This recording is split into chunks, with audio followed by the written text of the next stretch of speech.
Well, yeah, it's awesome. It's awesome. So, anybody out there who like wants to be an entrepreneur, if so, then I just want to send you some encouragement. I want to send you some encouragement. I want to drop a couple of nuggets. Can I drop some nuggets? Go ahead and drop some nuggets, boo. So here's a couple of things that you need to know as an entrepreneur.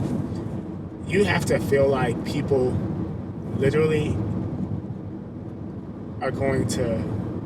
Okay, so I can't say literally because It needs to be I'm literal. speaking somewhat euphemistically.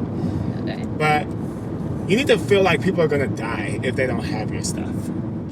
It's like the way I feel about, for instance, my online financial school and my investing masterclass, it's like you and your children will literally live a lower quality of life, and like you may not even pass anything down forever. You may have a forgotten legacy if you don't take this online financial school. Like I feel like I'm just like, they're not teaching it in school. You're not going to learn it in church. You probably didn't learn it from your parents. Even if you did learn it, you may have forgotten some things. You don't know where to go or how to do it. Time is of the essence. And it's just like, that conviction is what fuels the business on that side, you know? Mm-hmm. So you have to, like, honestly feel a moral obligation to people for them to, like, have your stuff.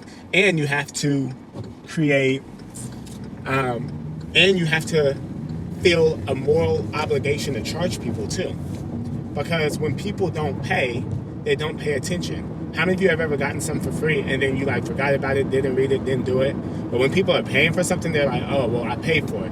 And so for the benefit and for the sake of your customers, you have to charge them the fair market value. I mean, if it's family and friends, you can throw them a discount, but you have to charge fair market value for this stuff that you offer, because at the end of the day, you have the solution to a problem they are facing. That was encouraging. You like that? Yes. Who was helped by his little nuggets?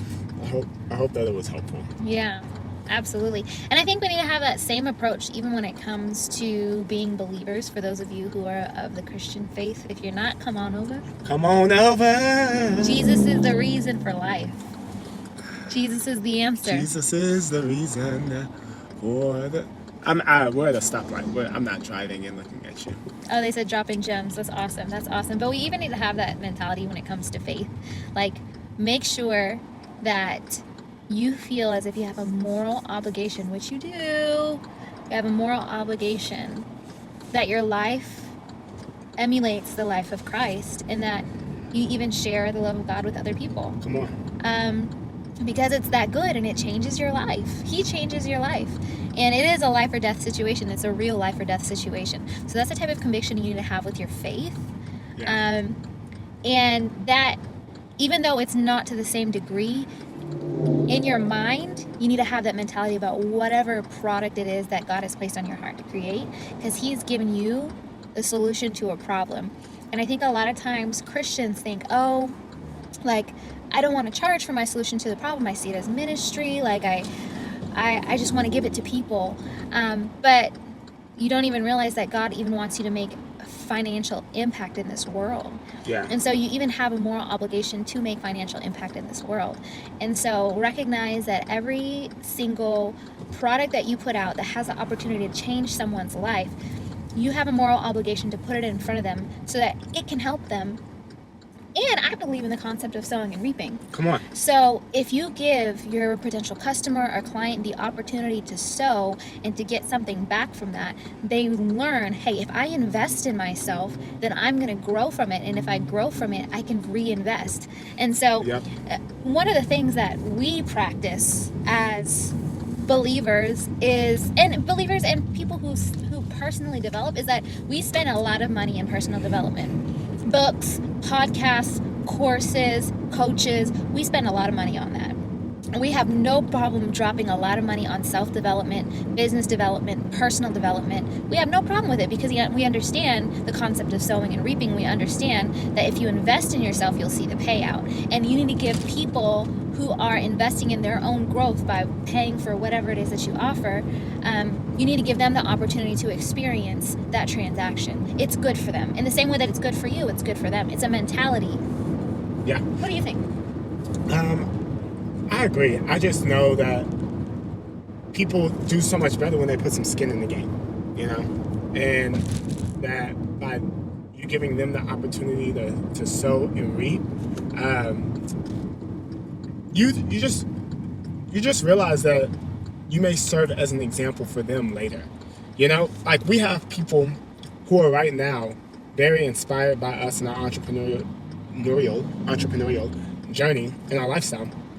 But what if this whole time we only offered stuff for free, and we never charged for anything, and we never charged our value and our worth, and we always were just like doing stuff pro bono? Well, it would actually hinder our inspiration and our influence to others, because people would be like, well, I don't want that. You know what I mean? And so Yeah, they don't want a life in which they can't be financially supported to do what they dream of doing. That's exactly right. You know what I mean? Like, you are not more holy because you are broke. That's a nugget right there. So yeah, I just feel like you have to show people what they need to do. So when we charge for something, and then we even still over deliver, well, now when somebody else who has learned from us puts out a product or a service, they know I will charge something, but then over deliver. You know what I mean? Like that's what we want to teach and show, is that like there are no free rides, but best believe that when you invest, it's gonna be like, oh man. Like we have, like if you go to mjpittman.oba and you look at the page for the Online Business Accelerator, you will literally see screenshots of people saying, I should have paid more for this than what I did, because it is that good and that valuable and that fire. So that's how I feel. Yeah. I just believe in the concept of paying it forward. Like, we have no problem in investing in other people's products for our own personal growth. And that's one of the reasons why we don't mind accepting when people invest in us for their personal growth. The reason why a lot of people don't feel comfortable charging others, is because they don't pay for other people's stuff. They don't do any type of personal growth, but they expect somebody else to buy their ebook on growing in their faith. It's just like, do you buy other people's ebooks on growing on faith, or do you Google everything? You know? Are you trying to get everything for the free? Well, then you're gonna have some type of shame or guilt about charging people.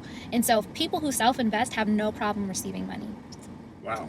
Yeah. That was a gem. You could have missed the whole beginning Instagram live and caught just that part, and been good. Wow, it's true. That was fire. I don't even have anything to say that. Yeah. It's just so factual, because like in your mind you can't rectify, I pay for nothing, but I want everybody else to pay me for everything. Yeah, it's the same people who don't support nobody else, but you want people to support you. You don't listen to anybody else's music, but you're like, oh, listen to my new mixtape. Slinging CDs. Yeah, you don't like anybody else's Instagram post, but you're like, wait, why I ain't got no likes? Follow me. It's a concept. Yeah. Pay it forward. Lead with value. Some of you guys wonder why you're not making it. It's because you're not investing in others, but you're expecting for others to invest in you. Or you don't feel like you deserve to be invested by others because you don't invest in others. You don't feel like you deserve to be supported by others because you don't support others. Oh my Lord. So, if you can't say amen, say ouch. Say ouch. Oh, my toe. Oh. Stepping on my toes. Jesus. You didn't grow up in a black church. You did not grow up in a black church. Let's raise an offering. I'm just kidding. If you go downtown, we will never do that. No. We will raise an offering. Yeah. We will ask for an offering. Yeah. But we ain't going to do it like that. Whoa. Stand in line. What do these comments say? Someone said facts. Those are big facts. Facts. Oh, y'all just vibing with us. They must like these Instagram lives. Yes. I miss Bean. You miss Bean? All right, well, we love y'all, and we'll see y'all in a bit. Bye-bye. mjpittman.com/OBA.